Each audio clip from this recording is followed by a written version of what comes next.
Ok.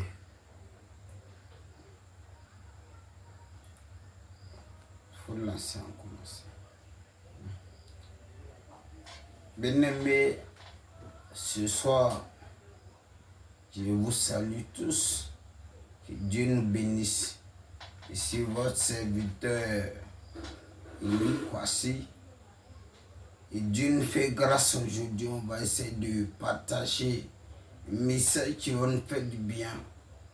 Donc, j'ai vu que vous soyez disposés pour vraiment écouter ce message. On va lire un texte. Dans le livre de Marc, chapitre 10, par des versets 46 à 53. Il fait la lecture. Il arriva à Jéricho, et lorsque Jésus en sortit avec ses disciples et une assez grande foule, le fils de Timée, Bartimée, mendiant, aveugle, était assis au bord du chemin. Il entendit que Jésus de Nazareth, et il se mit à crier, fils de David, Jésus, aie pitié de moi. Puis je le reprenais pour le faire taire, mais il criait beaucoup plus fort, fils de David, aie pitié de moi. Jésus s'arrêtait et dit, appelle-le. Il appelle l'aveugle en lui disant, prends courage, lève-toi, il t'appelle. L'aveugle jeta son manteau et s'éleva d'un bond, vint vers Jésus. Jésus prit la parole et dit, que veux-tu que je te fasse? Rabouni qui lui répondit l'aveugle, que je recouvre la vue. Et Jésus lui dit, va, ta foi t'a sauvé.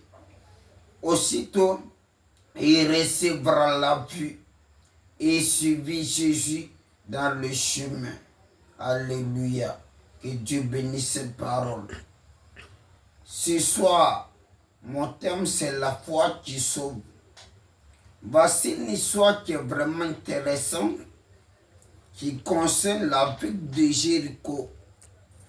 La Bible dit quand Jésus rentra à Jéricho, il a croisé un aveugle.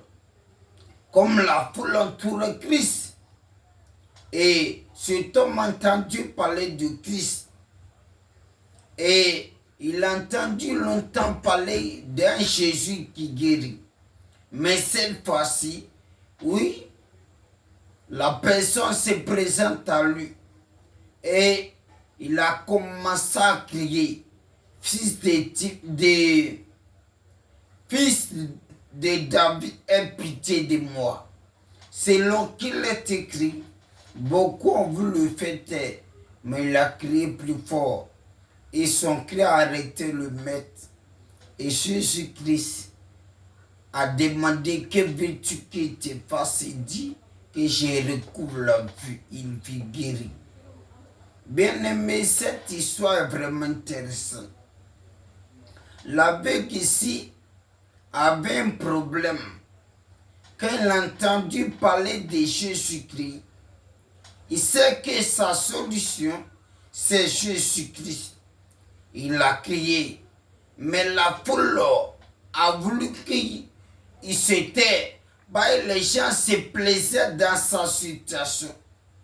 Oui, cette situation, l'aveugle, Bartimée, n'es-tu pas ton cas? Regarde quand tu souffres, quand rien ne va, quand tu pleurniches, les gens sont d'accord. Mais quand tu prends la bonne résolution pour suivre Jésus, pour te mettre à part, te sanctifier, te chercher, les gens vont te décourager. Tu veux dire quoi? Toi, si tu connais Dieu ou pas, on est tous chrétiens.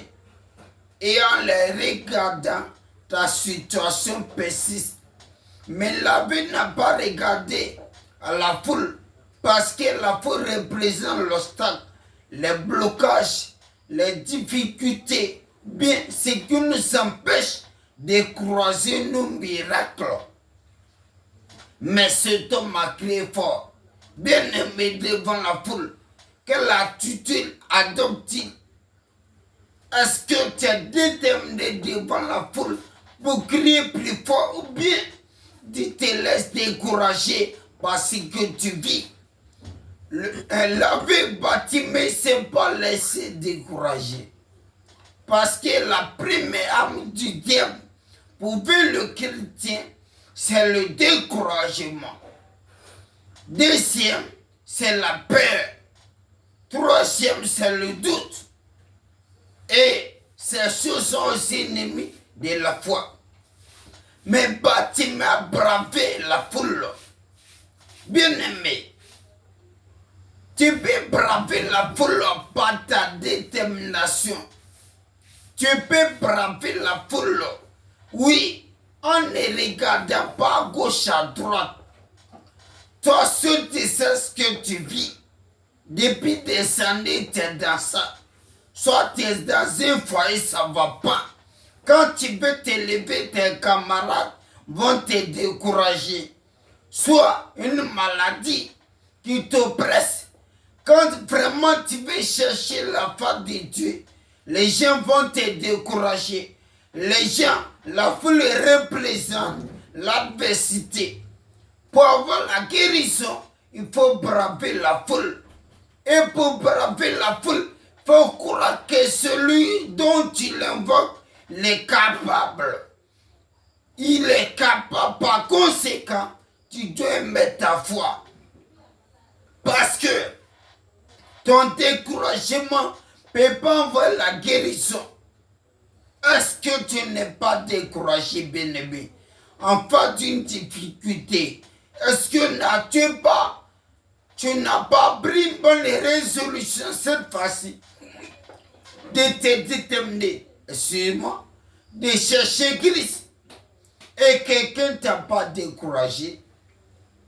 Christ t'interpelle à crier plus fort. Crier plus fort. Fais mention de ta foi, de ta détermination, de ton endurance, de ta persévérance. Car sans ces choses, tu ne peux pas voir, oui, ta guérison. Qu'est-ce qui t'oppresse? Qu'est-ce qui t'empêche d'être guéri, d'être délivré? La première stade, oui, le premier stade, excusez, c'est la foule. Le deuxième stade, c'est le manteau de Bartimée. La Bible dit, avant de croiser Jésus, il a enlevé son manteau. Le manteau, c'est le symbole du péché auquel on a lié, dont on ne peut pas se détacher à certaines maladies qui ne vont que si le péché enlevé. Soit tu dois te repentir pour quelque chose que tu as fait. Tu dois t'humilier, chercher la face de Dieu. Mais peut-être tu te justifies. Rentre en toi-même. Peut-être ton cœur c'est un péché qui t'oppresse. Donc tu es dans ça, qui t'empêche d'être guéri. Qu'est-ce qui t'empêche d'avoir ton miracle? Ta guérison, ta visitation, n'est-ce pas un péché? Ou bien une foule que l'image des gens poussés par Satan t'empêchant de chercher Dieu? Réfléchis. Si c'est un péché, répands-toi et cherche Dieu. Si c'est aussi les gens, fais taire la bouche des gens. Car si tu veux regarder ce que l'on dit en vérité, tu vas rester dans ça. Parce qu'ils veulent que tu restes toujours dans cette posture. Oui, des souffrances. Alors des gens, quand tu souffres, ils sont contents. Ils sont à l'aise. Ils se plaisent et réjouissent de ta souffrance.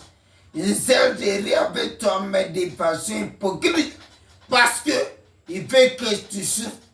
C'est toi seul qui portes ta douleur. Cherche Jésus-Christ. Oui, en bravant la foule. Comment on peut braver la foule? Et que signifie le cri fort de Bartimée? C'est la vie de prière, la détermination, le fait de braver la peur, la crainte, oui, les obstacles. Jésus t'aime, il veut te guérir comme la guéri Bartimée. Mais brave la foule et faut ôter le péché. Parce qu'il est écrit, après avoir bravé la foule et enlevé son manteau, Jésus lui a demandé, que veux-tu que je fasse? Il dit, je vais voir. Si tu braves la foule, ils sont les obstacles. Tu laisses tomber ce qui empêche de te regarder. C'est un péché. En vérité, Jésus va t'accorder ce dont ton cœur a besoin. C'est une guérison. C'est un travail que tu cherches. C'est une promotion. C'est une restauration. Donc ce soir, il va exhorter quelqu'un qui a découragé. Bannis le découragement. Qui est soucieux, bannis ça. Quand je suis arrêté, fais preuve de foi pour avoir ta guérison. Que Dieu nous bénisse. Il va prier. Il va prier. Tous ceux qui vont écouter ce message, quel que soit ton mal, que le Saint-Esprit t'accorde la guérison au nom de Jésus-Christ. Quelle que soit la maladie, le nombre d'années que cela peut durer dans ta vie, il s'appelle le maître par excellence. Que la main de Dieu t'accorde la guérison. Si tu souffres de cancer, qui te guérit. Si tu souffres de fibromes, qui te guérit. Si ton âme est liée, qu'elle soit délivrée. Si tu es emprisonné, que tu sors la prison. Si tu es oppressé par les démons, en écoutant que Satan te lâche, que ces démons dégagent.